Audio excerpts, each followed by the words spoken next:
بعض روایتیں ایسی ہیں, بعض روایتیں ایسی بھی ہیں کہ سمی اللہ لمن حمیدہ مقتدی بھی کہیں, پھر اس کے بعد میں ربنا ولک الحمد حمدا کثیرا طیبا مبارکا فیہ یہ کہیں, یا پھر ربنا ولک الحمد اتنا بھی کہہ کر بات کو جو ہے وہ ختم کیا جا سکتا ہے.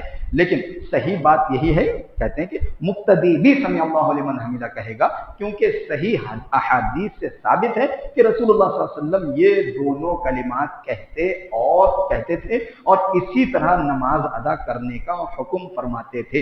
حدیث میں جو کہا گیا کہ جب امام سمی اللہ لمن حمیدہ کہے تو تم ربنا ولک الحمد کہو, تو اس کا مطلب یہی ہے کہ مقتدی کی ربنا ولک الحمد امام کی سمیع اللہ لمن حمیدہ کے بعد ہونی چاہیے.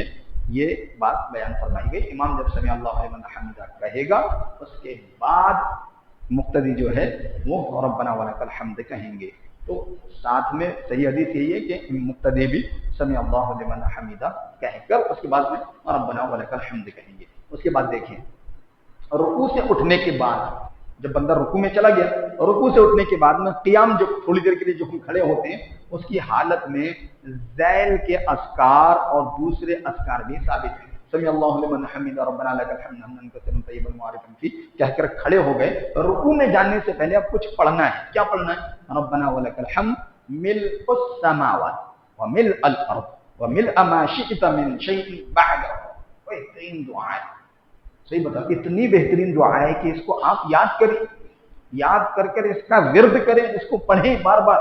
اس کا ترجمہ آپ دیکھیں گے نا, آپ سنیں, ربنا ولک الحمد, اے ہمارے رب تیرے ہی لیے تمام تعریفیں ہیں. ملء السماوات, آسمانوں, وملء الارض, زمین, آسمانوں اور زمین اور ہر اس چیز کے برابر جو تو چاہے, ہر اس چیز کے برابر جسے تو چاہے. اتنی ساری تعریفات, اور اللہ کی تعریف کرتے ہیں, اللہ کو بہت پسند آتا ہے. اللہ کی تعریف کرنا, زیادہ سے زیادہ اللہ کی تعریف کرنا اللہ کو بہت پسند آتی ہے چیز. اس کے بعد ربنا ولک الحمد حمدا کثیرا طیبا مبارکا فیہ, یہ بھی عام طور پہ لوگ پڑھتے ہیں. اس کے بعد دیکھیں ربنا ولک الحمد بھی پڑھا جاتا ہے. یہ سارے اذکار ہیں, آپ کو جو پڑھنا ہے, جتنا وقت مل رہا ہے سارے پڑھ سکتے ہیں آپ, سارے پڑھیے. ایک پڑھنے کا موقع مل رہا ہے تو آپ ایک پڑھ کر جو ہے اس کے بعد سجدہ اور اس کے اذکار, نیچے ہیڈنگ دیکھیے. تو پھر اللہ کے حضور عاجزی کا اظہار کرتے ہوئے پہلا سجدہ بجا لائے, سجدے میں جاتے وقت اللہ اکبر کہے اور 7 اعضاء پر سجدہ کرے. 7 اعضاء پر سجدہ ہوتا ہے, 7 اعضاء پہلے پڑھ لیں گے ہم, اس کے بعد سمجھتے ہیں. 7 اعضاء پر سجدہ کرے. پیشانی, ناک, پیشانی, ناک, ناک کے ساتھ دونوں ہتھیلیاں, دونوں گھٹنے اور پیروں کے کنارے, 2 2 4 2 6 7 1 8. یہ ادھر کے جو ہیں پیر اور گھٹنے, ایک 2 ہتھیلی نہیں, ابھی سنیے, 7 اعضاء پر جو ہے سجدہ کریں گے بجا لائے. پہلا پھر اللہ کے حضور عاجزی کا اظہار کرتے ہوئے پہلا سجدہ بجا لائے. سجدے میں جاتے وقت اللہ اکبر کہے اور 7 اعضاء پر سجدہ کرے. پیشانی ناک کے ساتھ, پیشانی ناک کے ساتھ ایک ہے, سمجھے نا, پیشانی ناک کے ساتھ ایک ہے. دونوں ہتھیلیاں اور دونوں گھٹنے اور پیروں کے کنارے. بخاری میں, مسلم میں یہ نبی کریم صلی اللہ علیہ وسلم کا ارشاد ہے. دوسری چیز ہے کہ جو شخص اپنی ناک زمین پر نہ رکھے اس کی نماز نہیں ہوتی, یہ ایک حدیث ہے. سجدے میں جانے کے لیے گھٹنوں سے پہلے ہاتھوں کو زمین پر رکھنا چاہیے. یہ چیزیں بہت زیادہ, سجدے کے لیے کتنی چیزوں کا استعمال کرنا ہے.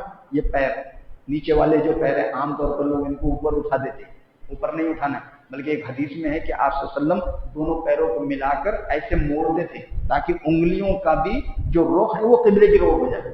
اور جب ہم تشہد میں بھی بیٹھتے ہیں تو دیکھو, جو جس پیر پہ ہم بیٹھتے اس پیر کی بھی انگلی قبلے رخ ہو جاتی, اور جس پیر کو ہم کھڑا کرتے اس کی انگلیاں ایسے رہتی. تو انگلیوں کا جو رخ ہے وہ بھی ہمیشہ قبلے کی طرف ہونا چاہیے. یہ بات ہے، دو ہتھیلی، اور بعض لوگ ایسے کرتے ہیں، ایسے کر کے ہاتھ رکھتے ہیں، یہ بھی غلط ہے، کیونکہ یہ آنا چاہیے، یہ اصل ہے، ایسے کر کے۔ اور سجدے میں جاتے ہوئے یہ جو ہاتھ رکھنے کی جو پوزیشن ہے وہ انشاءاللہ آگے آئے گی، وہ بتلایا جائے گا۔ تو گھٹنا، پیر، دو ہتھیلی، ناک اور پیشانی۔ بات عام طور پر لوگ کیا کرتے ہیں، صرف پیشانی لگاتے ہیں، ناک نہیں لگاتے۔ ناک لگانا ہے، اصل کیا ہے ناک، کیونکہ بولتے نا ناک زمین میں رگڑوا دی میں نے اس کی، یہ ذلت سے تعبیر ہے۔ کسی کی ناک زمین میں رگڑوا دینا یہ ذلت سے تعبیر ہے۔ اب مطلب کیا ہے کہ انسان اللہ کے سامنے جو سجدہ کر رہا ہے وہ اپنی ذات کو مکمل طور پر بیکار سمجھ رہا ہے، اور اپنے آپ کو عاجز کچھ بھی نہیں ہے، وہ یہ سوچ کر بندہ اپنی ذات، اللہ اس ذات اعلیٰ کے سامنے اپنی ناک کو رگڑتا ہے۔ انسان اس تصور کے ساتھ میں سجدہ کریں میرے رب میں کچھ بھی نہیں، سب تو ہی ہے، اس تصور کے ساتھ میں سجدہ کریں، اور یہی تصور مجھے اور آپ کو جو ہے وہ دیا گیا ہے۔ اچھا، نبی کریم صلی اللہ علیہ وسلم کا فرمان ہے جب تم میں سے کوئی سجدہ کرے تو اونٹ کی طرح نہ بیٹھے، اونٹ کی طرح نہ بیٹھے، بلکہ اپنے دونوں ہاتھ اپنے گھٹنوں سے پہلے رکھے۔ سجدہ کرنا اپنے دونوں ہاتھ دونوں گھٹنوں سے پہلے رکھے۔ اچھا، پہلے رکھے، ابو داؤد میں روایت۔ جس روایت میں ہاتھ سے پہلے گھٹنے رکھنے کی بات ہے اسے محدثین نے ضعیف قرار دیا ہے۔ ہاں، یہ بات یاد رکھیں، سجدے میں جاتے ہوئے پہلے کیا کرنا ہے، ہاتھ رکھنا ہے، اس کے بعد پیر رکھنا ہے۔ اگر اچھا یہ جو طریقہ ہے نا اس میں عاجزی آتی ہے، پہلے آپ ہاتھ رکھیں پھر اس کے بعد میں پیر رکھیں، عاجزی ہے۔ اگر پہلے آپ گھٹنے ٹیکیں گے نا تھوڑا غرور دکھتا ہے اس انداز میں، تھوڑا غرور آ جاتا ہے کہ انسان ایسے کر کے پھر اس کے بعد میں ایسے کر رہا، یہ غرور۔ آپ پہلے ہاتھ رکھیں گے، اس میں عاجزی ہے، اور نماز میں عاجزی ہونی چاہیے۔ تو جو حدیث بیان کی جاتی ہے کہ پہلے گھٹنے اس کے بعد میں ہاتھ، اچھا بعض علماء نے یہاں تک کہا کہ دونوں ایک ساتھ رکھو، پہلے یہ بعد میں وہ نہیں، دونوں ایک ساتھ کرو، آپ ہاتھ اور پیر دونوں ایک ساتھ رکھ دو، ایک ساتھ۔ عام طور سے ایسا ہی ہوتا ہے کہ ہاتھ اور پیر دونوں ایک ہی ساتھ جو ہے وہ انسان لے کر جاتا ہے، اور اس کے طریقے بھی ہیں، لیکن بہتر یہ ہے کہ پہلے ہاتھ رکھ لو، اس کے بعد میں سکون سے پیر رکھ کر سجدے میں چلے جاؤ، یہ بہترین طریقہ ہے۔ اور جو طریقہ ہاتھ پیر والا پہلے، وہ حدیث محدثین کے نزدیک جو ہے وہ ضعیف ہے، ضعیف قرار دیا ہے۔ اپنے بازوؤں کو اپنے پہلوؤں سے الگ رکھے۔ طریقہ کیا ہے سجدہ کرنے کا؟ جو طریقہ ہے وہ اس طرح سے، جو ہاتھ جو ہے نا وہ ہمارا چہرے کے سامنے ہوں گے، ان دونوں ہاتھوں کے بیچ میں ہمارا منہ ہوگا۔ سجدہ کرنے کے لیے دونوں ہاتھوں کے بیچ میں ہمارا منہ، چہرہ، پھر ہمارے یہ جو ہاتھ ہوں گے ایسے کر کے۔ اب بعض لوگ کیا کرتے ہیں، تھوڑے ماشاءاللہ صحت مند ہوتے ہیں، یوں کرتے ہیں ایسے کر کے، وہ کیا رہتا ہے اس میں آزو بازو والے کو بڑی تکلیف ہو جاتی ہے، تو نماز میں تکلیف بھی نہیں دینا ہے، تو اپنے ایسے بھی نہیں کرنا ہے۔ اچھا ہوتا کیا ہے، جب آپ اتنے طرح سے پھیلائیں گے تو آپ کے بازو والا سکڑ جاتا، وہ ایسے کرتا، ایسے بھی نہیں کرنا ہے۔ تو ہاتھ بغل جو ہے نا یہ کھلی ہوئی ہونی چاہیے، چپکی ہوئی نہ ہو، ہاتھ ایسے نہیں، تھوڑا سا ہاتھ ایسا بس، اور ڈھیلا ہونا چاہیے ہاتھ۔ بعض لوگ کیا کرتے ہیں، پورا جسم جیسے جم میں جا کے ڈپس لگاتے نا، وہ انداز سے پوری طاقت ہاتھوں پہ ڈال کر بالکل ایسے روک لیتے ہیں۔ اب بازو والا سجدہ کرنے یہ ہاتھ اتنا ٹائٹ ہو جاتا کہ اگر تھوڑا سا دبنے کی بھی ضرورت ہے تو یہ دبتا ہی نہیں، اس میں تکلیف ہو جاتی ہے۔ تو تھوڑی سی نرمی دکھائیں نماز میں تھوڑی نرمی دکھا کر ایک دوسرے کے ساتھ میں ایڈجسٹ کر کے چلیں، تو ہاتھوں کو تھوڑا دور کریں۔ آپ اکیلے ہیں، آپ اکیلے نماز پڑھ رہے ہیں تو آپ مکمل طور پہ کھولیے، لیکن جب آپ سجدے نماز میں جماعت میں ہیں تو اس کا خاص خیال رکھیں۔ اس کے بعد دیکھیے، تو سجدہ ہو گیا معلوم، ہاتھ کیسے رکھنا۔ اچھا بعض لوگ ایسے کرتے سجدہ، خدا رہا ایسے نہ کریں، یہ کتا جیسے زمین پہ بیٹھتا ہے ایسے نہ بیٹھے۔ کتا کیا کرتا ہے، پہلے ادھر ادھر دیکھتا، پھر تھوڑا ادھر ادھر ہلاتا، پھر اس کے بعد میں پہلے پیچھے کے دو پیر، اس کے بعد میں دونوں کے آگے پیر سے ڈال کے بیٹھ جاتا۔ کیونکہ یہ چیزیں ہم غور کرتے ہیں کیونکہ ہم نے حدیثوں میں پڑھا ہے، یہ کتے کی طرح نہیں بیٹھنا ہے، کتے کی طرح اپنے ہاتھ پیروں کو نہیں رکھنا۔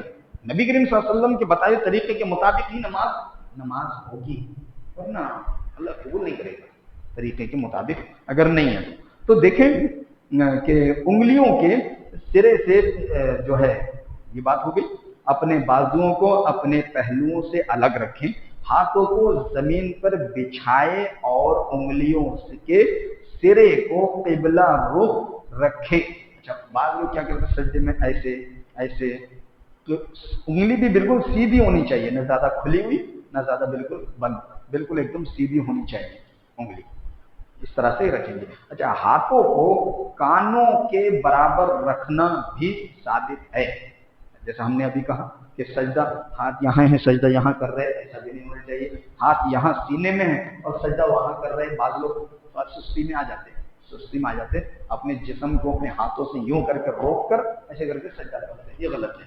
تو ہاتھ کے بیچ میں جو ہے، کانوں کے بیچ میں آپ کا جو ہے ہاتھ کانوں کے بیچ میں ہونا چاہیے، تو اس طرح سے سجدہ کریں گے تو وہ چیز وہیں پر آ جائے گی، ثابت ہے کہتے ہیں۔ اور جو ہے ابو داؤد میں روایت موجود ہے، ہاتھوں کی انگلیاں ایک دوسرے سے ملی ہوئی ہوں، یعنی کہ زیادہ کھلی ہوئی نہ ہوں، سمپل ہوں ایسے کر کے، ابو داؤد میں، جبکہ پیروں کی انگلیاں قبلہ رخ ہوں اور دونوں قدم بالکل کھڑے ہوں، اٹھے ہوئے نہ ہوں، بالکل ایسے کر کے کھڑے ہوئے ہونا چاہیے، دونوں قدم پیچھے کے سجدہ کرتے ہوئے۔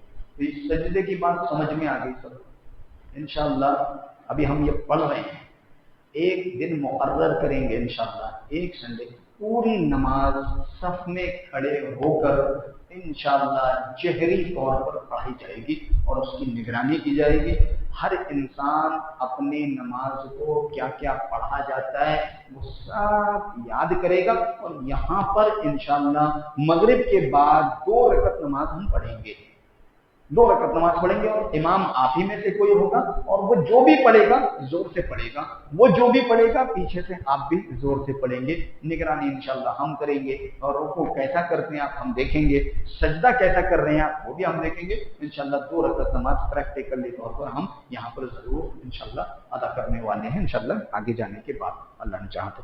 سجدہ سمجھ میں آ گیا اور رکوع سمجھ میں آ گیا، سجدے میں کم از کم 3 مرتبہ سبحان ربی الاعلی آپ پڑھیں گے، یا سبحانک اللہم ربنا وبحمدک اللہم اغفرلی یہ پڑھیں گے۔ اچھا، اس کے بعد دیکھیں رکوع کے بعد کے قیام اور جلسے میں اطمینان واجب ہے، یعنی کہ رکوع کے بعد سجدے سے پہلے، تو ایک سجدے کے بعد دوسرے سجدے سے پہلے یہاں پر یہ جو قیام ہے جس کو جلسہ کہا جاتا ہے، اس میں اطمینان واجب ہے، یعنی کہ سکون رہنا چاہیے ان کے درمیان میں، ایسا نہیں کہ رکوع سے اٹھتے ہی دھڑ سے سجدہ، ایک سجدے سے اٹھتے ہی دھڑ سے دوسرا سجدہ، ایسا نہیں ہونا چاہیے، دونوں کے درمیان میں کیا ہونا ہے، تھوڑا اطمینان رہنا چاہیے وقت۔ رکوع اور سجدہ اسی طرح قوم و جلسہ، یعنی کہ بیٹھنے کا، رکوع سے جو اٹھتے اسے قیام، اور ایک سجدے کے بعد میں دوسرا جو جلسہ ہوتا اس کو قیام جلسہ بھی بولتے ہیں، تھوڑا سا جو وقفہ رہتا ہے اس کے لیے۔ دیکھیں اس کے بعد پیج نمبر 45، اطمینان و سکون ضروری ہے۔ نبی کریم صلی اللہ علیہ وسلم کے ارشاد ہے، آدمی کی نماز نہیں ہوتی جب تک کہ وہ رکوع اور سجدے میں اپنی پیٹھ سیدھی نہ کرے۔ ایک طریقہ کیا ہے کہ انسان رکوع کرنے کے بعد، اب اس کی پریکٹس ہوئی ہے، کمر جھکی ہے، ہاتھ سخت ہوئے ہیں، پھر جب سیدھا کھڑا ہو تو ہر چیز ہر جوڑ اس کا اپنی جگہ آنے تک رکے رہنا ہو، اتنی دیر میں کیا اذکار ہے۔ ویسے ہی ایک سجدہ کرنے کے بعد وہ بندہ جب دوبارہ اٹھتا ہے تو اس کے سارے اعضاء اس کی جگہ پر آ جانے تک انہیں بیٹھنا ہے، اور اس کے درمیان میں جو ہے وہ دعائیں پڑھنی ہے۔ تو آدمی کی نماز نہیں ہوتی جب تک کہ وہ رکوع اور سجدے میں اپنی پیٹھ سیدھی نہ کرے، یہ بات ہے۔ اچھا، حضرت انس رضی اللہ تعالیٰ عنہ سے روایت ہے، نبی کریم صلی اللہ علیہ وسلم کا رکوع سجدہ 2 سجدوں کے درمیان کی بیٹھک اور رکوع کے بعد کھڑا ہونا تقریباً برابر ہوتا تھا، یعنی کہ ایک رکوع کے بعد سجدے میں جانے سے پہلے جتنی دیر کھڑے ہوتے تھے آپ، اتنی ہی دیر ایک سجدے کے بعد دوسرا سجدہ جانے کے لیے جو بیٹھتے ہیں اس میں اتنا ہی دیر آپ صلی اللہ علیہ وسلم لگاتے تھے، اتنا ہی آپ صلی اللہ علیہ وسلم کو دیر ہوتی تھی، اور یہ بخاری کے اندر 792 اور مسلم کے اندر 7471 نمبر کی حدیث موجود ہے۔ اچھا، دونوں اب سجدہ ہو گیا، دونوں سجدوں کی طرف کیا کیوں آپ سامنے آ جاؤ، بات کر رہے ہیں آپ لوگ، ذرا جو شارک ذرا جاؤ. دونوں سجدوں کے درمیان میں بات ہو رہی ہے بیٹھنے کی، تو بیٹھنا ہے. پڑھنا کیا ہے؟ پھر اس کے بعد دیکھیں اللہ اکبر کہتے ہوئے سجدے سے سر اٹھائیے، پھر دونوں سجدوں کے درمیان اپنے بائیں پیر پر بیٹھے، جیسے کہ ہم عام طور پر بیٹھتے ہیں، بیٹھ جائیں اور پھر پیر کو جو ہے پیر کو گاڑ دیں، یعنی کہ ایک پیر بیٹھ جائیں، ایک پیر دوسرا پیر ایسے کریں گے تو زمین میں دھسے گا نا، وہ یہ مطلب ہے زمین میں دھسا دیں کہ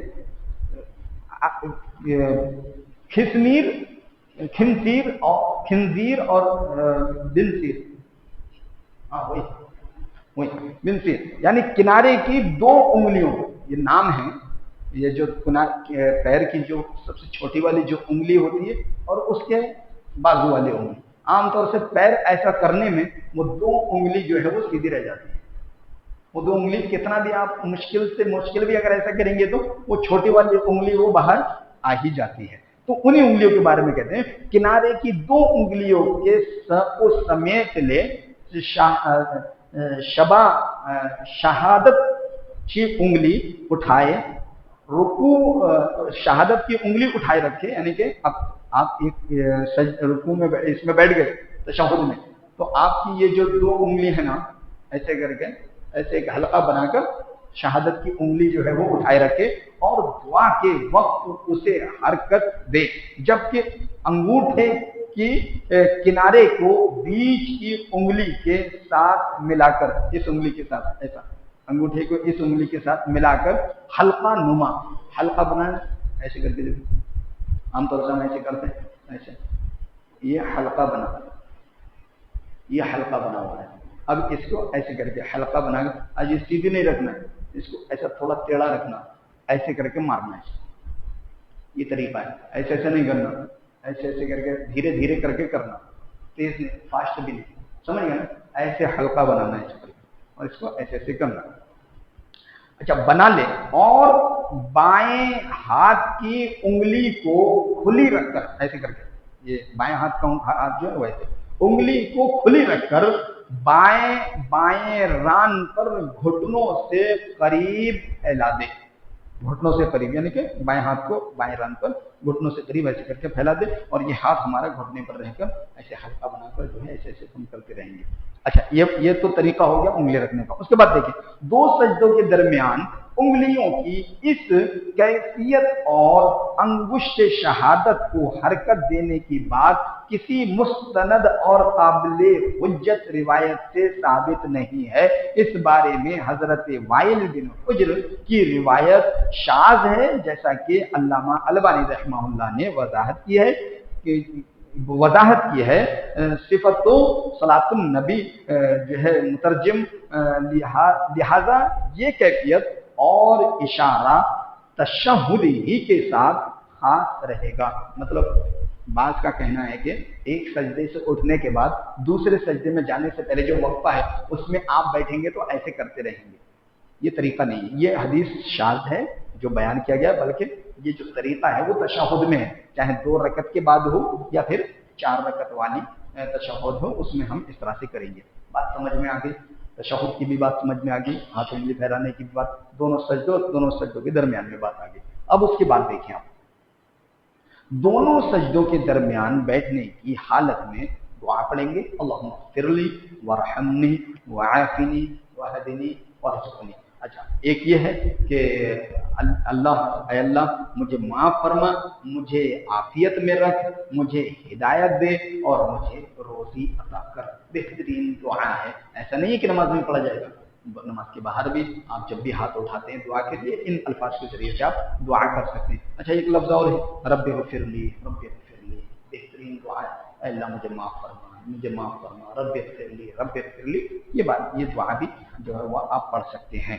اس کے بعد دیکھیں دوسرا سجدہ، پہلا سجدہ تو ہو گیا، دوسرا سجدہ پھر پہلے سجدے کی طرح دوسرا سجدہ کریں. نبی کریم صلی اللہ علیہ وسلم نے ارشاد فرمایا لوگوں یاد رکھو مجھے رکوع اور سجدے میں قرآن پڑھنے سے منع کیا گیا ہے. یہ بات یاد رکھیں. عام طور پر कोई इंसान ऐसा नमाज पढ़ाने के लिए खड़ा हो जाए जो डरता है, जिसको नमाज पढ़ाना नहीं आती, अगर वो ऐसा इंसान नमाज पढ़ाने के लिए खड़ा होता है तो पहली रकत में तो पढ़ लेता है, दूसरी रकत में उसको क्या पढ़ना है वो रुकू में भी याद करता रहता है, सजदे दोनों सजदों में भी वो पढ़ता रहता है, फिर दूसरी रकत में वो। तो इस तरह से आमतौर पर बाज़ हुफ़ाज़ भी ऐसे होते हैं, हमने सुना है बाज़ हुफ़ाज़ ऐसे होते हैं कि तरावी सुनाते हैं, तरावी सुनाने के लिए पहली रकत तो पढ़ लेते, दूसरी रकत में जाने के बाद रुकू में भी वो पढ़ते रहते, दिमाग में चलते रहता क्या पढ़ना है क्या पढ़ना है, दोनों सजदों में भी वही पढ़ते रहते, याद करते रहते। तो इस तरह से नहीं करना है। नमाज में रुकू और सजदे में कुरान नहीं पढ़ना है। अल्लाह के नबी की साफ हदीस है, मुस्लिम शरीफ की 479 नंबर की हदीस है कि मुझे कुरान पढ़ने से रुकू और सजदे में जो है वो मना किया गया है। अच्छा, उसके बाद ये बात होगी जलसे इस्तिराहत, फिर अल्लाह अकबर कहते हुए दूसरे सजदे से उठे और जलसे इस्तिराहत यानी हल्की बैठक के बाद, अबू दाऊद तिरमिज़ी में ये रिवायत मौजूद है, जैसा कि हजरत मालिक बिन हुवैरिथ रजी अल्लाह तआला अन्हु की रिवायत है, जब आप सल्लल्लाहु अलैहि वसल्लम नमाज की रकातों में होते तो दूसरे सजदे के बाद अगली रकात के लिए उस वक्त तक न उठते जब तक कि अच्छी तरह बैठ ना जाए। अब जैसे क्या तरीका है मालूम, पहली रकत हो गई, पहली रकत के बाद सजदे में है, अब इमाम साहब क्या कर रहे हैं, सजदे से सर उठाते खड़े हो जा रहे हैं, ये तरीका गलत है। आप सल्लम बैठते थे थोड़ी देर, आप सल्लम थोड़ा सा आराम करते थे, मतलब थोड़ा सा वक्फा देकर उसके बाद में उठते थे। अब ये बोलो, सही बात मैं पूछता हूं, हमारी मस्जिद में इस पर अमल है क्या? अगर इमाम साहब इस हदीस पर अमल करते हुए उठने अल्लाह अकबर बोलकर अगर बैठ गए तो लुकमा आ जाता पीछे से, हाँ बोल रहे हुआ, अभी कुछ दिन पहले, एक दो दिन पहले हुआ है सब मेरे साथ हुआ। कौन बोले थे वो? अल्लाह, आप बोले थे नहीं शायद, आप नहीं, कोई और बोले, ऐसा हुआ। अल्लाह अकबर एक टोन रहती है, अल्लाह अकबर, यानी कि इसका मतलब क्या है, आप रुकू से पहली रकत से उठ के ऊपर जा रहे हैं। अब इस अल्लाह अकबर खींचने वाले को एक शॉर्ट कर दिया, अल्लाह अकबर, बस खत्म, पीछे से लुकमा शुरू। क्या भूल गए, क्या हुआ? अब मैं डर गया, मैं भूल गया क्या हुआ, फिर मैंने 2 सजदे किए और ये गलती तो नहीं हो गई कहीं। तो इस तरह से अल्लाह अकबर बोलकर इस तरह से अब हम इंशाअल्लाह करेंगे। अब बताने का मकसद क्या है, ईशा की नमाज से ही हम पहली रकत के बाद अल्लाह अकबर बोलकर हम थोड़ी देर बैठकर उठेंगे। आप पहले उठ मत जाओ वरना सजा में आ जाओगे इमाम से पहले से हरकत करने की, उससे बचाना है, इसलिए बता रहा हूं।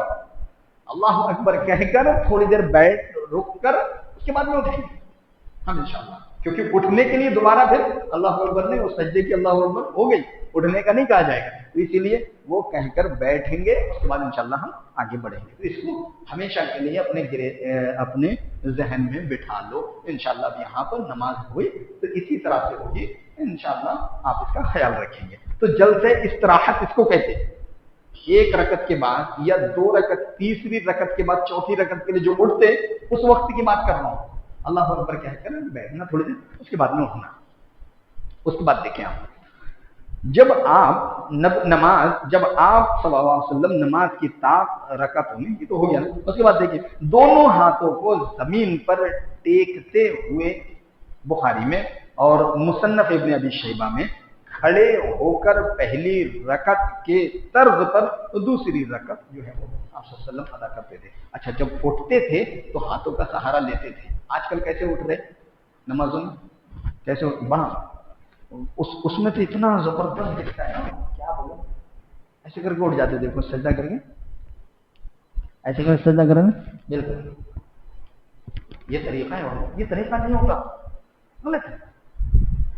हाथ का सहारा लो आप, जैसे सजदे से उठे, उठकर बैठे, आप जब उठेंगे तो ऐसे हाथ रखकर ऊपर उठे, ये तरीका सही है। ये क्या बिल्कुल एकदम शुरू कर दिए, वैसा नहीं होना चाहिए। तो तरीका उठने का भी हमें तरीका बतलाया गया है, इस तरह से हम उठेंगे। एक रकात के बाद जब हम उठेंगे तो इस तरह से, या तशहुद के बाद 2 रकत के बाद जब हम उठेंगे तब भी हाथ का सहारा लेंगे, या 3 रकत के बाद चौथी के लिए उठेंगे तब भी हम जो है वो सहारा लेंगे। उसके बाद देखिए कादा, फिर दूसरी रकात पूरी करने के बाद, जैसे पहली रकत अभी पूरी हुई, दूसरी रकत पूरी करने के बाद उसी कैफियत पर बैठ जाए जो दो सजदों के दरमियान बैठने का तरीका बताया गया था।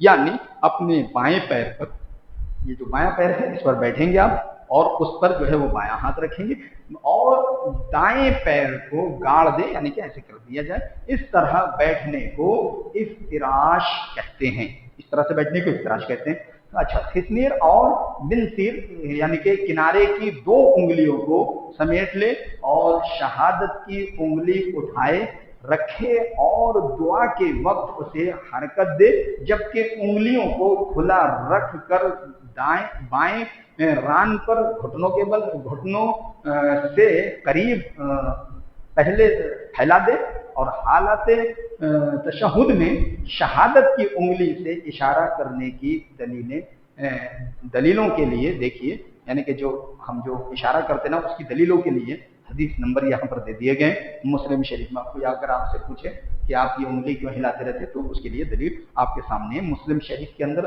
597 नंबर की हदीस, और 580, इब्ने माजा में 912, अबू दाऊद में 991 और नसाई में 1269 नंबर की हदीस।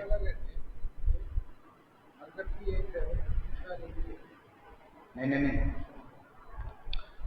एक क्या है कि उंगली उठाकर रखेंगे आप, और जब अशहदु अल्ला इलाहा इल्लल्लाह अशहदु अन्ना मुहम्मद रसूलुल्लाह तो उस पर हरकत देंगे। और एक है तशहुद में बैठते ही हरकत शुरू हो जाएगी। ये तरीका सही है। तशहुद में बैठते ही, अब जैसे ही अत्तहियात आपने शुरू की, वहां से ही हरकत जो है वो शुरू हो जाएगी। अब ये जो हदीस नंबर हमने बताया, इनमें ये रिवायतें मौजूद हैं। मुस्नद अहमद, बज़ार और बैहक़ी की रिवायत के मुताबिक नबी करीम सल्लल्लाहु अलैहि वसल्लम ने फरमाया, ये उंगली शैतान को लोहे से ज्यादा तकलीफ पहुंचाती है, इसलिए क्या कहा गया, ऐसे मारना। ये ठोंग होती है, ऐसा करे तो चोट लगती, ऐसा मारो तो चोट लगती, तो ये उसके सर पर लोहे की ज़र्ब के मुताबिक लगती, इसलिए क्या कहा गया, ऐसे मारो, इस तरह से मारना चाहिए। अच्छा देखें, उसके बाद तशहुद कादा, बैठने की हालत में तशहुद और दुरूद पढ़ें। जब हम बैठ गए तो सबसे पहले हम क्या पढ़ेंगे, अत्तहियात पढ़ेंगे। अत्तहियातु लिल्लाहि वस्सलावात वत्तय्यिबात, अस्सलामु अलैका अय्युहन नबी व रहमतुल्लाहि व बरकातुहू, अस्सलामु अलैना व अला इबादिल्लाहिस सालिहीन, अशहदु अल्ला इलाहा इल्लल्लाह व अशहदु अन्ना मुहम्मदन अब्दुहु व रसूलुहू, ये पढ़ेंगे। अच्छा, इसका तर्जमा क्या है सुन लेते हैं। वैसे तो किताब में है, आप पढ़ लीजिए कि तमाम कौली, बदनी और माली इबादतें अल्लाह ही के लिए।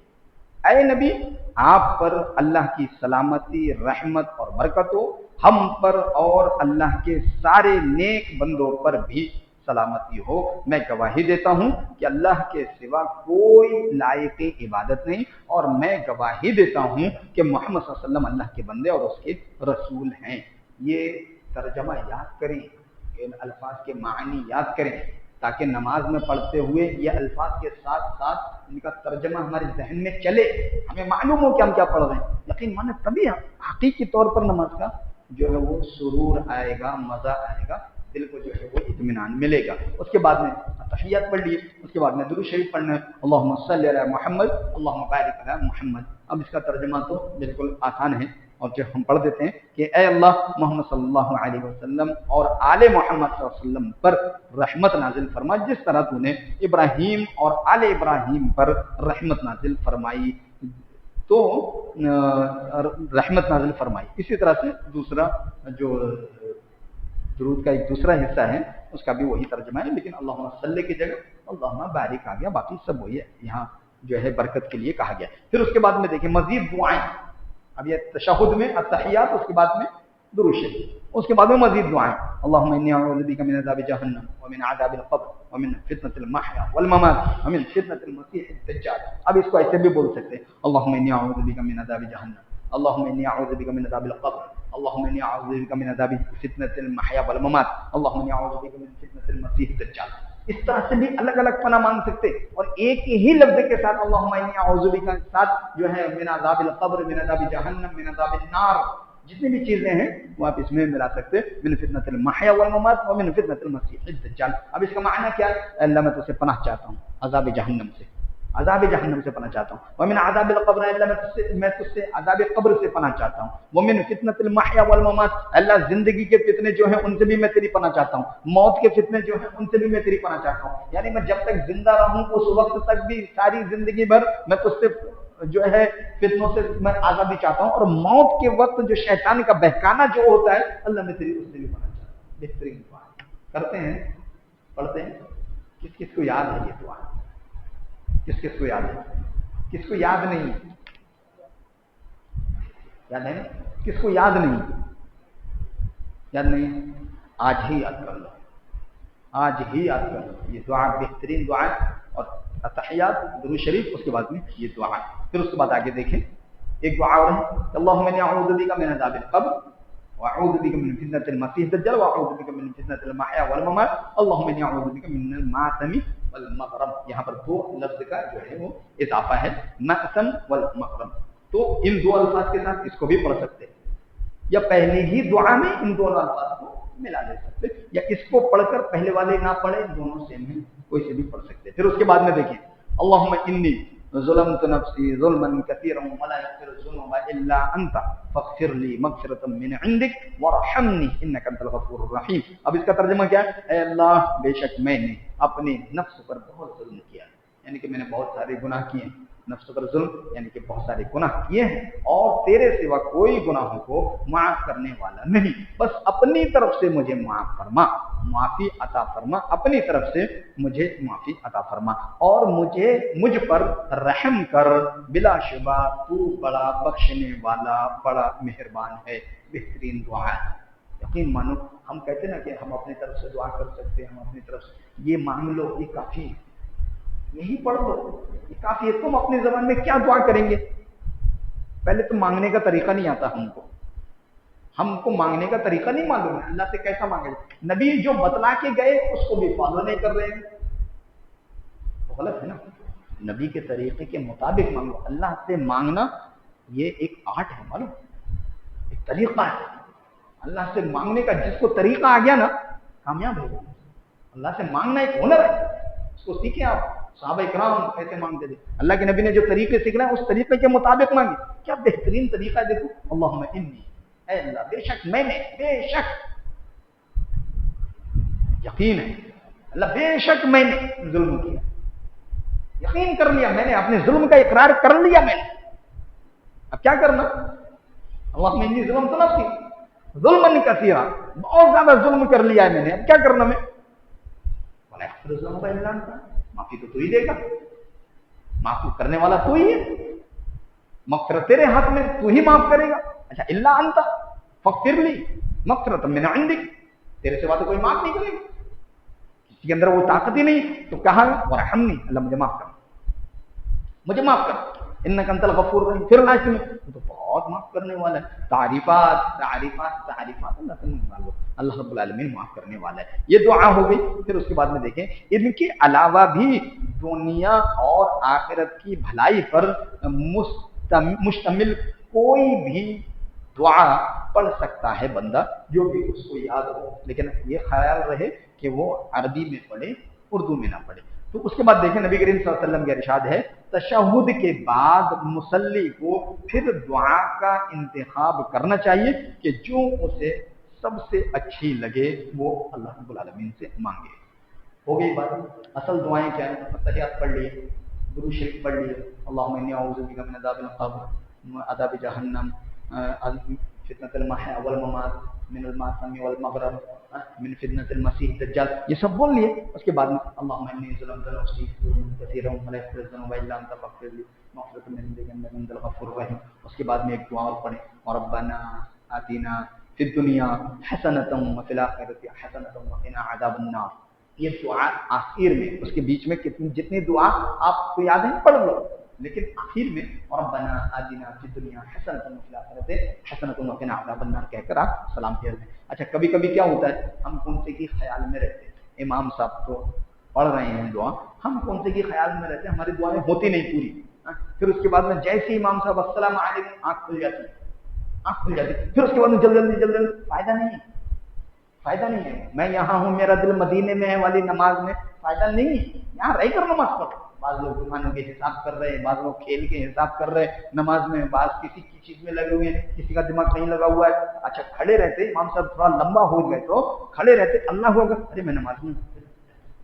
ऐसे नहीं चल रहा है, ऐसे हो रहा है. इंसान की हमारी हरकतें ऐसी हो गई हैं, हमारे अमाल ऐसे हो गए हैं कि नमाज में तो आते हैं हम, लेकिन बाहर की जितनी भी चीजें हैं उन सबको हम साथ में लेकर आते हैं. खुदारा इनको बाहर रखकर आए, नमाज में सिर्फ अल्लाह के लिए आए. तो इस तरह से नहीं करना है. नमाज में दुआएं बराबर पढ़नी है, सही तरीके से पढ़नी है. कभी कभी अगर आपने की जबान जरा जल्दी चल गई, जरा जल्दी पढ़ लिए, तो वक्त है इमाम साहब में बैठे हुए, फिर से पढ़ो, फिर दुआएं रिपीट करो. ऐसा नहीं कि मैंने तो पढ़ लिया, मेरा काम हो गया, तुम्हारा काम जब होता तुम्हें करो. ऐसा नहीं है, पढ़ते रहना है. रब्बना आतिना फिद दुनिया हसनतन व फिल आखिरति हसनतन व क़िना अज़ाबन्नार, बार-बार पढ़ते रहे. तो इस तरह से जो है अब बात आएगी सलाम की. तशहुद हो गया, अब बात आई. अब देखो इतने गौर से मैं बता रहा हूँ, ये सारी चीजें दिमाग में रखनी. इंशाअल्लाह मुकम्मल नमाज यहाँ पर सुनी जाएगी, याद रख लेना. मुकम्मल नमाज सुनी जाएगी हर इंसान से, और जो नहीं आएगा ना उसे घर से खिंचवा लिया जाएगा. मैं सही बता रहा हूँ, यहाँ सुनी जाएगी, सबके सामने सुनी जाएगी नमाज बाकायदा. रुकू में क्या पढ़ा जाता है, सजदे में क्या पढ़ा जाता है, तशहुद में क्या पढ़ा जाता है, सारी चीजें यहाँ पर सबके सामने यहाँ पर इंशाअल्लाह बयान किया जाएगा अल्लाह ने चाहा. उसके बाद देखें आप सलाम पर आइए. अब सारी दुआएं हो गई, सलाम पर आ जाइए. फिर दाएं और उसके बाद बाएं तरफ अस्सलामु अलैकुम व रहमतुल्लाह. अब व बरकातुहू कहना कि नहीं कहना इसमें इख्तिलाफ है, लेकिन शॉर्टकट में अस्सलामु अलैकुम व रहमतुल्लाह इतना कहते हैं. अब इसके बाद में हम बातें आगे करेंगे. अस्सलामु अलैकुम व रहमतुल्लाह कहते हुए सलाम फेर दे. बात हो गई, सलाम फेर दिया गया. अच्छा, अबू दाऊद 879 वगैरह में है कि वबरकातुहू का भी इजाफा है. इस तरह रात की नमाज में जो है महज एक सलाम पर, हाँ एक सलाम पर इक्तिफा करना भी आप सल्लम से साबित है. मुस्लिम 746, तिरमिजी 296, इब्ने माजा 919 वगैरह हूँ. ये चीज होगी. नमाज अगर 3 रकत या 4 रकत वाली हो तो सिर्फ तहियात के पढ़ने पर इक्तिफा कर ले, यानी कि तशहुद भी. 4 रकत वाली नमाज है तो तहियात. लेकिन बेहतर यही है कि हस्बे फरमाने बारी के सूरह अहज़ाब 56 नंबर की जो आयत है कि सलाम तशहुद के साथ नमाज दुरूद भी पढ़ा जाए, यानी कि 4 रकत वाली नमाज आप पढ़ रहे हैं या 3 रकत वाली नमाज आप पढ़ रहे हैं तो तशहुद में बैठने के बाद सिर्फ अत्तहियात पढ़कर न उठ जाएं, बल्कि अत्तहियात के साथ दुरूद शरीफ पढ़कर भी पढ़ने के बाद ही जो है वो आप ऊपर उठें. क्योंकि अत्तहियात में असल यही 2 चीजें, अत्तहियात और दुरूद शरीफ, ये 2 चीजें असल हैं. उसके बाद जो दुआएं हैं वो इजाफी हैं, वो इजाफी हैं. असल क्या है, ये 2 चीजें हैं. तो ये चीज हमें मालूम हो गई. तो अत्तहियात के बारे में मालूम हो गई. नमाज 2 रकत पढ़कर अगर उठ रहे हैं तो अत्तहियात के बाद में जो है वो दुरूद शरीफ पढ़ेंगे. अच्छा, तीसरी और चौथी रकात, तीसरी 2 के बाद तीसरी और 3 के बाद चौथी रकात, उसके बाद अल्लाह अकबर कहते हुए खड़ा हो जाए और रफ़उल यदैन करना है. 2 के बाद में भी आप खड़े होंगे तो रफ़उल यदैन करना है, और 2 के बाद तीसरी के लिए खड़े हो रहे हैं तब भी जो है वो रफ़उल यदैन करना है. बुखारी और अबू दाऊद वगैरह में रिवायत मौजूद है. फिर बकिया नमाज पिछली रकातों की तरह पूरी करे. हाँ, हालत क़ियाम में सिर्फ सूरा फातिहा की तिलावत पर इक्तिफा करे. ये कब, 4 रकत वाली नमाज में या 3 रकत वाली नमाज में. 2 रकत में सूरह फातिहा, उसके बाद में ज़म्मा सूरा. तीसरी रकत में सिर्फ सूरह फातिहा, चौथी रकत में सिर्फ सूरह फातिहा. इस तरह का जो है एहतिमाम किया जाएगा. उसके बाद देखें पेज नंबर 60, कादे अखीरा, यानी कि आखिरी तशहुद के बारे में और तवर्रुक के बारे में बता रहे हैं. आखिरी तशहुद में तवर्रुक करें. तवर्रुक किसको कहते हैं, जानता है क्यों तवर्रुक किसको कहते हैं? आखिर में जो हम बैठते हैं एक बाएं पैर पर बैठते हैं, दायां पैर खड़ा रखते हैं, लेकिन तवर्रुक उसको कहते हैं आखिरी रकत में इस पैर को इस पैर के नीचे से बाहर निकाल देना और खुद जमीन पर बैठ जाना. आम तौर से लोग नहीं करते, जिनकी सेहत ज्यादा होती है वो लोग नहीं करते, करने की कोशिश भी नहीं करते, गलत. करना चाहिए। आखिरी रकत में वैसे ही बैठना चाहिए, चाहे कुछ भी हो, जगह तंग है, कुछ भी हो, उसी तरह से बैठे आप, और अपने जिस्म के मुताबिक। ये तो कहा गया है कि जैसा आपका जिस्म है उसके मुताबिक जो है वो आप नीचे बैठेंगे। तो ये बात हो गई जो है तवर्रुक की। जी हाँ, सलाम फेरने वाले, सलाम फेरने,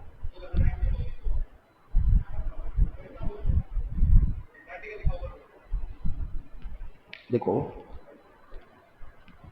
आम तौर से हम तशहुद में ऐसा बैठते हैं, ये है, ये तरीका है बैठने का, ठीक है। लेकिन ऐसे करके बैठेंगे, ये पैर ऐसे निकालना, देख रहे हैं, इस तरह से ये पैर, हम जमीन पे बैठ गए, ये पैर ऐसे निकाल, इधर निकालना, इसको बोलते तवर्रुक। ऐसा बैठना, जमीन पर आना। अच्छा, जमीन पर आए तो पैर ऐसे रहेगा, फिर ऐसे रखने में भी इन उंगलियों का रुख भी इबलर हो जाए, ऐसा बैठने। तो ये तरीका है असल में बैठने का। हाथ यहाँ पर रहेगा, ये हाथ यहाँ पर रहेगा, जैसे कि आमतौर पर रहता है। तो इस तरह से आप बैठेंगे इंशाअल्लाह। तो तवर्रुक भी समझ में आ गया।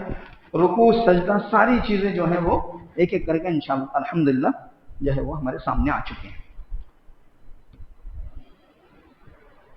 उसके बाद देखें, अच्छा, इस कायदे में तशहुद, दुरूद और दुआएं वगैरह कामिल पढ़ें। आखिरी तशहुद है, इसमें तो सारी चीजें पढ़ी जाएंगी। फिर दुआएं और दाएं सलाम, बाएं और दाएं जो है वो सलाम फेर दे, अस्सलाम वालेकुम रहमतुल्लाह, अस्सलाम वालेकुम रहमतुल्लाह। उसके बाद देखें वजाहत और इजाफत।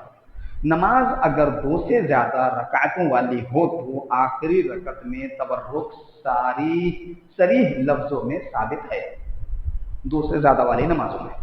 लेकिन अगर एक रकात, सही सही बोलना, वितर कितनी रकत पढ़ते आप?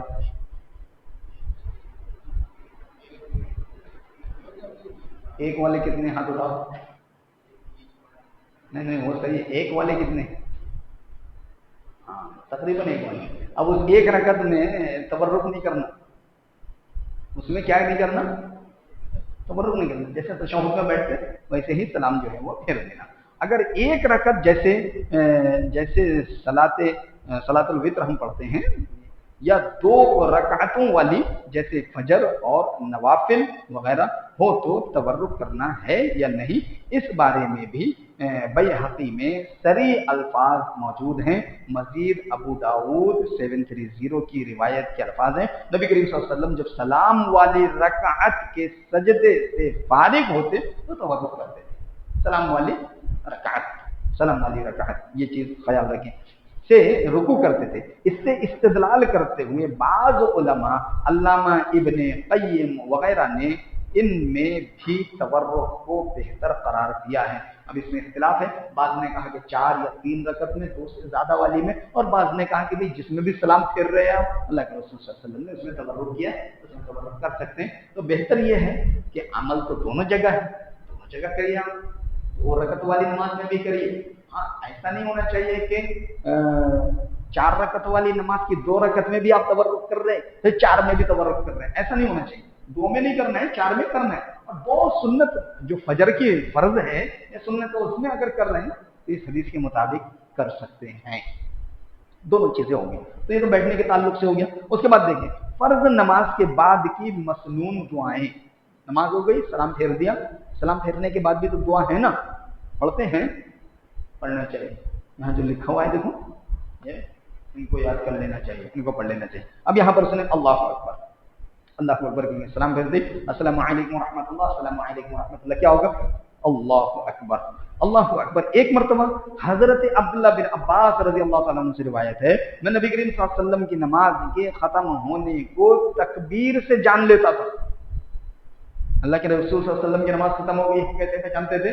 तकबीर से पहचानते थे। अच्छा, दूसरी रिवायत के अल्फाज हैं कि हमें रसूलुल्लाह सल्लल्लाहु अलैहि वसल्लम की नमाज के इख्तिताम का इल्म नहीं होता था मगर तकबीर से, यानी कि अल्लाहु अकबर से, कि अब नमाज जो है वो खत्म हो गई। अच्छा, अस्तगफिर, एक बार अल्लाहु अकबर, उसके बाद में अस्तगफिरुल्लाह, अस्तगफिरुल्लाह, अस्तगफिरुल्लाह, अल्लाहुम्मा अंतस सलाम व मिनकस सलाम, तबारकत या ज़ुल जलाली वल इकराम।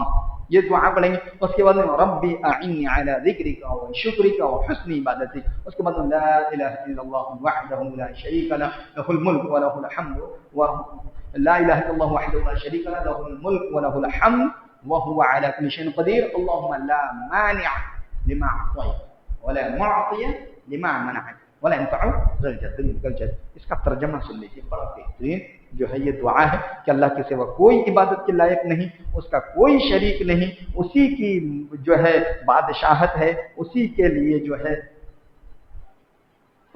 है वो तारीफ है और वो हर चीज पर कादिर है। ऐ अल्लाह जो तू दे उसे कोई रोकने वाला नहीं है और जो तू रोक दे उसे कोई देने वाला नहीं है। तो ये जो दुआ है बेहतरीन दुआ, अल्लाहुम्मा ला मानिअ लिमा अअतैत वला मुअतिय लिमा मनअत वला यंफअु ज़ल जद्दि मिनकल जद्द। तो बेहतरीन दुआ है, इसको आम दुआओं में भी आप मांग सकते, पढ़ सकते हैं। अच्छा, उसके बाद में ये दुआ हो गई। अब देखो, सबसे पहली दुआ क्या, अल्लाह अस्तगफिरुल्लाह अस्तगफिरुल्लाह अस्तगफिरुल्लाह अल्लाहुम्मा अंतस सलाम व मिनकस सलाम तबारकता या ज़ल जलाली वल इकराम रब्बी अइन्नी अला ज़िक्रिका व शुक्रिका व हुस्नि इबादतिक। उसके बाद ला इलाहा इल्लल्लाह वहदहु ला शरीका लह लहुल मुल्कु व लहुल हम्दु व हुवा अला कुल्लि शैइन क़दीर। अल्लाहुम्मा ला मानिअ लिमा अअतैत व ला मुअतिय लिमा मनअत व ला यंफअु ज़ल जद्दि मिनकल जद्द। उसके बाद आयतुल कुर्सी पढ़ना, हर नमाज के बाद आयतुल कुर्सी जरूर पढ़ना, क्योंकि इसमें बड़ी फजीलत है। अच्छा, आयतुल कुर्सी जिसने हर फर्ज नमाज के बाद आयतुल कुर्सी पढ़ी उसके और जन्नत के दरमियान बस मौत ही हायल हो गई। यानी कि ऐसा बंदा मरा और सीधा जन्नत, इधर से गया उधर का खुल गया, इधर बंद हुआ उधर खुल गया, इधर आंख बंद उधर आंख खुली। और क्या देखता है, लहलहाते बाग, ठंडी ठंडी हवा, खिड़की खुली हुई है। और खिड़की भी ऐसी नहीं होगी जो ऐसे करके झांकना पड़ेगा, हाँ ऐसे करके नहीं देखना है, बिल्कुल आराम से अपनी जगह बैठ के। मैं बोल रहा हूँ ना, जन्नत की जो नेमतें हैं वल्लाह ऐसी नेमतें हैं, अगर उनको सही तौर से सुन लिया जाए ना तो जिंदगी जीने का मन ही नहीं करेगा। हटाओ इस परेशानी को, जाओ वहां पर, ऐसी नेमतें रखी। जन्नत की बात आती है ना वल्लाह खुशी से सुनना, जन्नत के बारे में तज़किरे करना, जन्नत की बातें करना, हल्का बनाना, जन्नत को सुनना, जन्नत के बारे में शौक पैदा करने वाली बातें सुनना। हमारे एक उस्ताद थे, अल्लाह उनको जज़ाए खैर दे, अभी हयात हैं, अल्लाह जो है उनके साथ में अल्लाह रहम का मामला करे। जन्नत का जो नज़ारा जो पेश करते थे ना, वो अल्लाह झूम जाते थे, ऐसा लगता था कि बस अब ये झंझट खत्म हो, बस जो मकसद है वो मिल ही जाए। जन्नत बहुत खूबसूरत चीज है, बहुत बेहतरीन चीज है और हम उसके हकदार हैं। कह जाऊंगा मैं जन्नत में, घुस जाऊंगा मैं जन्नत में ये कहकर, घुस जाऊंगा मैं जन्नत में ये कहकर, ये मेरे बाप का घर है, यहीं से निकाला गया। तो जन्नत हमारा हक, लेकिन अमाल कैसे बनाओ, ये तैयारी करने का मौका है। अल्लाह ने जन्नत की जो नियामतें हैं वो इंसान जैसी आंख बंद होने से पहले वो खूबसूरत रूहों को देख लेगा, खूबसूरत चेहरों को देख लेगा, खूबसूरती के साथ में खुशबू, जो कपड़ा जो लेकर आएंगे, जिस कपड़े में उसकी रूह को लेकर जाया जाएगा वो कपड़ा खुशबूदार होगा। वहां बैठे हुए सारे लोग, कोई हगना, कोई गुस्ल नहीं दिए तरीका, कोई नापाक, कोई गंदा, सब बैठे रहते ना मैयत के तरफ में, कोई नहीं सूंघेगा, वो मरने वाला सूंघता है। क्या खुशबू आएगी, खूबसूरत चेहरे, उसको लेने के लिए आएंगे, समझ जाएगा कि बस अब मेरे जाने का वक्त आ गया। उसको लेके जाएंगे, कब्र होगी उसकी, जो है कब्र में जन्नत की खिड़की खोल दी जाएगी, कुशादा हद्दे निगाह, यहाँ पर 4 एक रूम का घर मिला तो बस है, 2 रूम का घर मिला तो बस है, किसी का थोड़ा सा घर बड़ा हुआ, किसी के घर में जो है स्विमिंग पूल है, इधर जो है साइड में जो है थोड़ा सा पार्क है, इधर के हिस्से में जो है वो जिम लगी हुई है, इधर पे जो है पार्किंग है, इधर ये है, इधर इंसान खुश हो जाता है। जन्नत, कब्र, जन्नत का छोड़े हम बात का खस्ता हो, लेकिन कब्र में इंसान की जहां तक नजर जाएगी उसको अपना एरिया नजर आएगा, जहां तक दाएं नजर जाएगी सब अपना है, बाएं नजर जाएगी सब अपना है, जिधर नजर दौड़ाएगा बंदा क्योंकि मैं अकेला, कोई दिख नहीं रहा, खुशी। तो इस तरह से आयतल कुर्सी पढ़ेंगे, बंदा जो भी आयतल कुर्सी पढ़ेगा, अल्लाह के रसूल सल्लल्लाहु अलैहि वसल्लम ने फरमाया जन्नत और उसके बीच में रुकावट जो है मौत है, मौत आते ही बंदा यहाँ से निकल कर वहां पहुंच जाएगा। تو بہت بڑی چیز ہے، آیت الکرسی کبھی بھی مس نہ کریں، پڑھیں ہمیشہ۔ تو اس آیت الکرسی پڑھی، اس کے بعد میں تینوں قل پڑھنا۔ تینوں قل سے مراد قل هو اللہ، قل اعوذ برب الفلق، قل اعوذ برب الناس، یہ ترمذی کی روایت ہے۔ اچھا، اس کے بعد میں سبحان اللہ 33 مرتبہ، الحمدللہ 33 مرتبہ، اللہ اکبر یہ 34 مرتبہ۔ نبی کریم صلی اللہ علیہ وسلم نے فرمایا جو شخص 33 مرتبہ سبحان اللہ، 33 مرتبہ الحمدللہ، 33 مرتبہ اللہ اکبر پڑھے اور آخر میں لا الہ الا اللہ وحدہ لا شریک لہ لہ الملک و لہ الحمد وهو علی کل شیء قدیر کہے، تو یعنی 100 کی گنتی پوری کرنے کے لیے تو اس کے گناہ معاف کر دیے جاتے ہیں، اگرچہ سمندر کے جھاگ کے برابر بھی اس کے گناہ کیوں نہ ہوں۔ یاد رکھیں یہ گناہ صغیرہ ہی معاف ہوں گے، گناہ کبیرہ بنا توبہ کے اللہ معاف نہیں کرے گا، اس کے لیے توبہ ضروری ہے۔ تو چھوٹے موٹے گناہ بہت سارے ہوتے ہیں، ہمارے جوان سمجھ سکتے ہیں کہ چھوٹے چھوٹے گناہ کیا ہوتے ہیں۔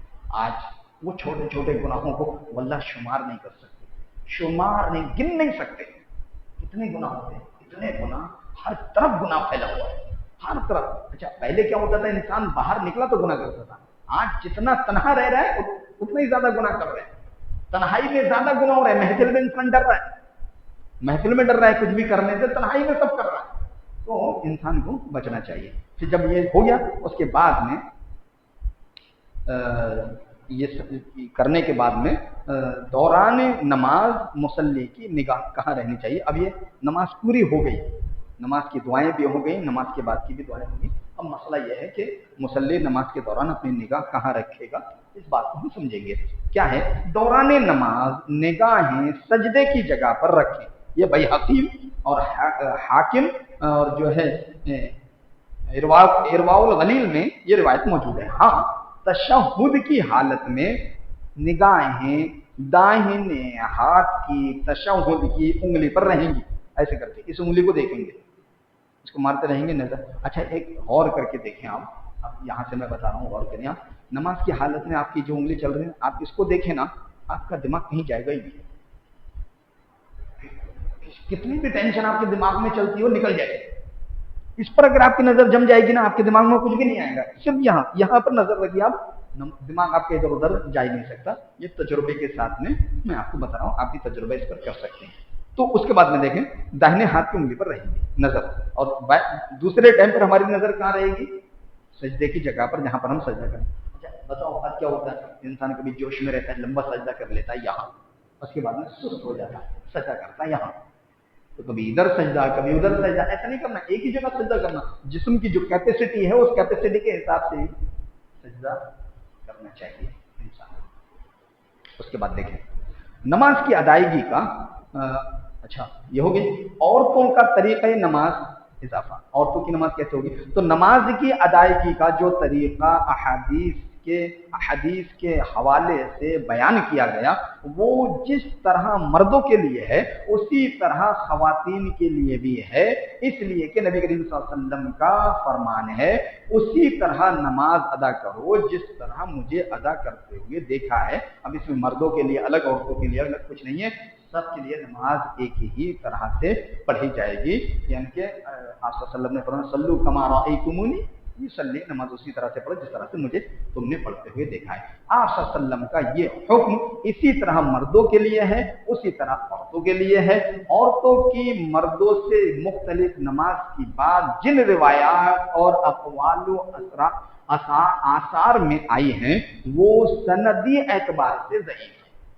جو حضرات کہتے کہ عورتیں جو ہے بڑی غلط نمازیں پڑھتی جاتے ہیں، مطلب جو اہل سنت ہیں، جو اہل سلف ہیں، ان کی عورتیں تو تقریباً بہتر نماز مردوں کی طرح پڑھتی ہیں، لیکن جو دوسرے مسلک اور فرق سے جو تعلق رکھنے والے ان کی عورتوں کی نمازیں دیکھیں گے نا ڈر جائیں گے، یہ کیا نماز پڑھ رہے ہیں، بالکل سجدے میں جانے سے پہلے بالکل اپنے آپ کو جھکا لیتے، پھر اس کے بعد میں تھوڑا سا ہلو سے اس طرح سے جو ہے وہ سجدہ کر اپنی گودی میں ہی سجدہ کر لیتے، زیادہ لمبا نہیں کرتے، گودی میں ہی سجدہ کرتے۔ تو یہ بھی طریقہ جو ہے وہ غلط ہے۔ طریقہ اصل یہ ہے کہ دونوں کی نماز میں کوئی بھی فرق نہیں ہے، جیسا مردوں کے لیے نماز ہے ویسے ہی عورتوں کے لیے بھی نماز رکھی گئی ہے۔ اچھا جو مختلف بات کہی گئی ہے وہ سندی اعتبار سے جو ہے وہ ضعیف ہے، ناقابل اعتبار ہے۔ امام بخاری رحمہ اللہ نے تاریخ صغیر 90 حضرت ام دردہ رضی اللہ تعالی عنہ کے بارے میں نقل فرمایا ہے، وہ نماز میں مردوں کی طرح بیٹھی تھی، نماز میں مردوں کی طرح بیٹھی تھی، اور وہ فقیہہ تھی، یعنی کہ دین کی سمجھ ان کو بہت اچھی تھی۔ یاد رکھیے کہ احناف کے یہاں جو یہ فرق رکھا گیا ہے کہ مرد ناف کے نیچے اور خواتین سینے پر ہاتھ باندھیں، اس کا ثبوت کسی ضعیف روایت میں بھی نہیں ہے۔ سمجھے کہ مرد یہاں باندھیں گے اور عورتیں یہاں باندھیں گی، اس کا ثبوت کسی ضعیف میں بھی نہیں۔ ایک ہوتا ہے نا کہ بھئی ضعیف پر عمل کر رہے، یہاں ضعیف بھی نہیں، پھر کس بات کا عمل کر رہے بھائی؟ یہ کوئی طریقہ ہی نہیں ہوتا نا، نبی کے طریقے کے مطابق نماز پڑھنا، تو ضعیف بھی نہیں۔ تو کہتے ہیں کہ کسی ضعیف روایت سے بھی اس کا جو ہے وہ ثبوت نہیں ملتا۔ یہ بات معلوم ہو گئی، مرد اور عورتوں کی نماز میں کوئی فرق نہیں ہے، جیسے مرد پڑھیں گے ویسے ہی عورتیں پڑھیں گے، اور مرد جہاں ہاتھ باندھتے ہیں وہیں پر عورتیں بھی ہاتھ باندھیں گی، سجدہ جیسا مرد کرتے ہیں ویسے ہی عورتیں بھی سجدہ کریں گی۔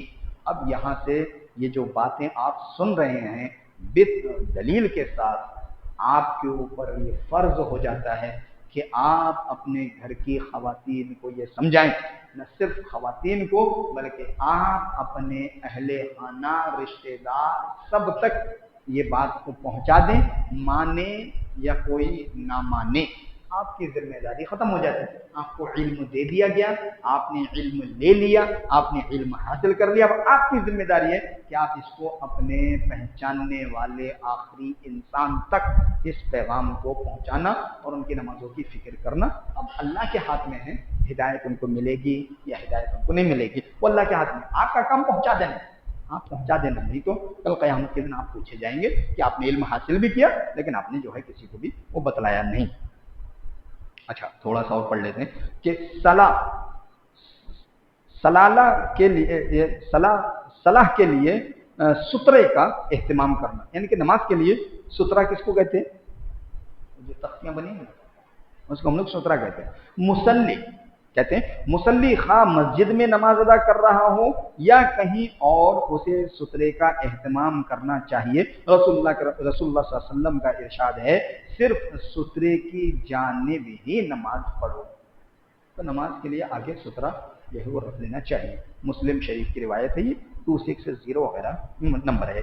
حضرت یزید بن ابی عبید تابعی رحمہ اللہ بیان کرتے ہیں، حضرت ابو سلمہ بن اقوا رضی اللہ تعالیٰ عنہ مسجد میں مصحف کے پاس والے ستون کے قریب نماز پڑھا کرتے تھے۔ میں نے پوچھا آپ مصحف والے ستون کے قریبی نماز پڑھنے کی کوشش کیوں کرتے ہیں؟ تو انہوں نے کہا کہ یہ اس لیے کہ میں نے نبی کریم صلی اللہ علیہ وسلم کو اس کے پاس نماز پڑھنے کی کوشش کرتے ہوئے دیکھا ہے۔ وہ جو ہے نا پلس ان کے پیچھے نماز پڑھنا، یا نہیں تو پھر اگلی صف میں زمین کے ادھر پہ نماز پڑھنے کی کوشش کرنا، کوئی کہیں کھڑا ہو جاتا ہے، کوئی کہیں جس کے دل میں جو آتا ہے وہاں کھڑا ہو جاتا ہے، یا سترے کا انتظام کر لینا۔ ایسی چیزوں کو سترہ بنانا، دیوار کو یا کسی انسان کو، کوئی نماز پڑھ رہا ہے آپ اس کے پیچھے کھڑے ہو جاؤ۔ اچھا ہمارے یہاں تو اس کا انتظار ہی نہیں کرتے نا، اگر آپ کے پیچھے کوئی نماز پڑھ رہا ہے آپ تو بھاگ جائیں گے، کیوں رکیں گے؟ مسجد میں میں نے بعض لوگوں کو دیکھا ہے نماز سلام پھیرتے ہی السلام علیکم ورحمۃ اللہ، السلام علیکم ورحمۃ اللہ، ہم پیچھے مڑے تک وہ دروازے پہ رہتے۔ یہ کیا ہے؟ مسجد سے اتنا تیز کیوں بھاگ رہے بھائی؟ پوری کائنات میں سب سے زیادہ سکون والی جگہ مسجد ہے، یہاں سے زیادہ سکون کہاں ملے گا؟ یہاں سے بھاگ جا رہے ہیں، آنے میں لیٹ کر رہے، آ رہے جماعت کے ٹائم بھاگ رہے سب سے پہلے، غلط ہے، یہ طریقہ صحیح نہیں ہے۔ مسجد میں رکیں، رک کر گپ شپ کرنے کی ضرورت نہیں ہے، میٹنگ لگانے کی ضرورت نہیں ہے، اذکار کریں بیٹھ کر، اللہ کو یاد کریں، تب جا کر جو ہے وہ اللہ رب العالمین اس کو نیکیوں میں تبدیل کرے گا۔ بہتر کیا ہے؟ سلام پھیرنے کے بعد وہیں بیٹھو، تب سوال، وہاں جا کر بیٹھ گئے، ادھر جا کر بیٹھ گئے، فائدہ نہیں، وہیں بیٹھ کر جو ہے وہ ذکر و اذکار کرتے رہیں آپ۔ تو